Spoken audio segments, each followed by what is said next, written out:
This film is intended for eye surgeons for training and education purposes. Viewer discretion is strongly recommended. Hi, in this video we'll discuss how to manage soft cataracts in young patients with the carousel technique. So as I've been telling before that whenever we have soft cataracts in younger patients, the strategy should be to eat the nucleus in a single piece and no attempt should be done to divide it. And these sort of cases are probably the more easier ones to manage. So the only thing is to get the Rexus right. So let's start this case. Now he's a 40-year-old man, is very anxious, very nervous, very sensitive to pain. So I'm just giving 1 ml of posterior subtenance lignocaine injection in this patient, and just to calm him down. He's very sensitive to pain. It's very difficult to drape him, and I'm just requesting him to keep looking at the light, which is difficult for him actually.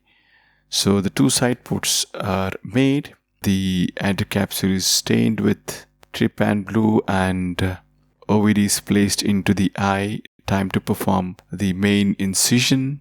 As you can see, the patient has a tendency to move the eyeball away to the up. So it's got the Bell's phenomenon, which is quite active.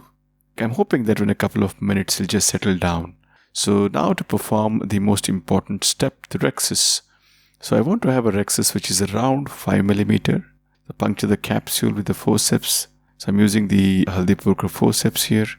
The flap is raised and it's grasped with the forceps, and then the Rexus is initiated. Patient is still moving the eyeball, so I just want to ensure that the sizing and centration is right. It is slightly gone more towards the periphery in the right side, so just come out.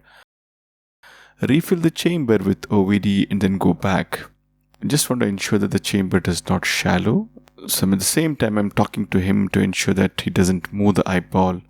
Because there was some positive pressure and the chamber maintenance was being difficult, I switched on to a needle to perform the Rexus here. So the capsule is folded on itself and then the Rexus is now being completed with the bent assistitome. My choice of instrument usually would be a forceps, but because the patient is moving his eyeball and there is an loss of chamber frequently. So in this situation, I'm just using the needle so that the chamber equilibrium can be maintained better. So Rexus is completed now, and time to perform hydrodissection. So in this case, when I'm planning a carousel technique, usually I do the hydrodissection as well as the hydrodelineation. So first thing would be to burp out all the OVD, and the capsule is burped out along with the OVD. The eye has become relatively soft. Cortical cleaving hydrodissection is being done now. Fluid wave is seen. The bag is decompressed.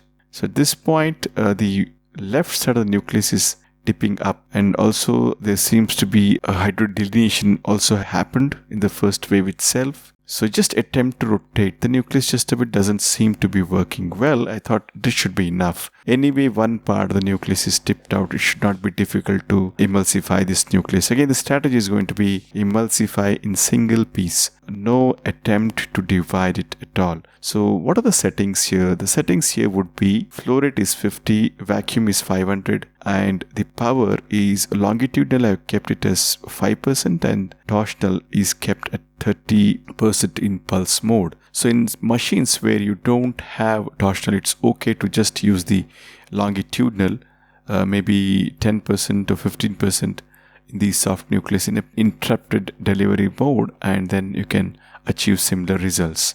Now watch here, I'm not using any second instrument, only the tip has gone inside. The bevel is facing down and it's trying to engage the nucleus, which is at the edge of the Rexus margin. So the tip is held there and then the foot pedal is pressed, and in a fraction of a second the entire nuclear epinuclear mass is pulled out of the bag and then emulsified. So if we can just show you the timeline, just took a few seconds to emulsify the entire nucleus. Time to strip the cortex off. There is some evidence of posterior capsule opacification there, and which I try to irrigate, but it still doesn't go. So I'm just not going to deal with this. It is not in the visual axis, so I let it be there. Time to put in the lens. The planned single piece IOL is now being loaded. The chamber is filled with OVD and the lens is implanted into the bag. The OVD both in front and behind the IOL is irrigated out. Now watch here that I just lift the IOL with my irrigating cannula, just goes under the lens and then just irrigates out all the OVD which is sticking on the back surface of the IOL, and then the OVD in front of the lens is also aspirated out. The ports are hydrated. The patient continues to be anxious and keeps on moving the eyeball. So that's it. This is one of the cases where the patient was a little bit anxious and more sensitive to touch and pain. So that's it. The case is done. And again, to summarize. So younger patients, the nucleus management is very easy. So get an appropriately sized Rexus, do good hydrodissection and hydrodelineation if required, and then using high flow rate and vacuum with low power, just maneuver the nucleus out of the bag and emulsify in a single piece. No attempt should be made to sculpt, groove or chop. That's it. Thank you for watching and hope you found this helpful.